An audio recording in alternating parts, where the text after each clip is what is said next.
बेहद हसीन थी उसकी जिंदगी। कॉलेज से फारिग होते ही उसने अपने सपनों के सौदागर के साथ एक नई दुनिया शुरू की थी। सब कुछ बहुत अच्छा था, ख्वाब से भी ज्यादा खूबसूरत। बेहद प्यार करने वाला पति, खुद से ज्यादा विश्वास करने वाला साथी, अपने से ज्यादा ख्याल रखने वाला दोस्त। भले ही धन दौलत की कमी हो, कोई परवाह नहीं, पर पति जान लुटाने वाला हो तो इससे कीमती धन कुछ भी नहीं है। नैन्सी की दुनिया भी अपने पति में सिमट गई थी। बेहद कम वक्त में उसने सबको अपना बना लिया था, खासकर अपने पति जितिन की वो तो जान थी। उसके बिना उसका एक कदम भी चलना दूभर था। कुछ ऐसा ही हाल नैन्सी का भी था। वो जितिन के बिना एक पल की कल्पना भी नहीं कर सकती थी।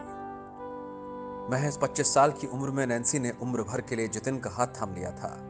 इस दरमियान उनके प्यार के गुलदस्ते में एक और फूल महक उठा था, जिसकी किलकारी से दोनों निहाल हो जाते। जिंदगी हर तरफ से गुलजार थी।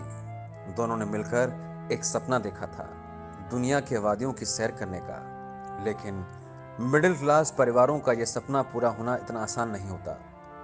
जितिन ने ठान लिया था, थोड़े थोड़े पैसे जमा कर वो अपनी नैन्सी को विदेश घुमाएगा। लेकिन ये खुशनुमा पल आने से पहले कोरोना ने जितिन को टस लिया और नैन्सी को हमेशा के लिए अकेला छोड़ गया। वो नैन्सी जो दिन भर चहकती रहती थी, अब गुमसुम हो गई है। जिन लबों पर हमेशा हंसी तैरती थी, वो लब हमेशा के लिए सील गए। सारे सपने, सारे अरमान पल भर में काफुर हो गए। जितिन के जाने के बाद नैन्सी पत्थर की मूर्त बन गई थी। वो पत्थर जिसके सीने में दिल तो धड़कता था, सांसें तो चलती थीं, लेकिन जिंदगी वो कहीं थम गई थी। महीने बीत गए अपने दिल को समझाने में। अब जितिन उसकी जिंदगी में नहीं, वो कभी वापस नहीं आएगा। जितिन की मौत के बाद नैन्सी की जिंदगी में मुश्किलों का सैलाब उमड़ पड़ा। पैसों की मार के साथ साथ जिंदगी दोराहे पर आ गई। एक तरफ पहाड़ सी जिंदगी और दूसरी तरफ वो दूध मुहा बच्चा जिसने महज कुछ महीने पहले ही अपनी आंखें खोली थी। नैन्सी की जिंदगी नर्क से भी बदतर हो गई। वीरानियत सी जिंदगी और दुखों का पहाड़ ये सिर्फ नैन्सी का नसीब नहीं है, बल्कि कोरोना की दूसरी लहर ने हजारों महिलाओं के नसीब में यह दर्द, दुख और जख्म का सैलाब लिख दिया है। एक विधवा की जिंदगी आसान नहीं होती। मन के जख्म के साथ साथ यहां तन को भी कई वेदनाओं से गुजरना पड़ता है। जिस देश में नारी की पूजा की जाती है, उस देश की यह विडंबना है कि यहाँ पति की मौत का जिम्मेदार पत्नी को माना जाता है और सफेद कपड़े में लिपटी इस शरीर को अछूतों की श्रेणी में ला खड़ा करता है।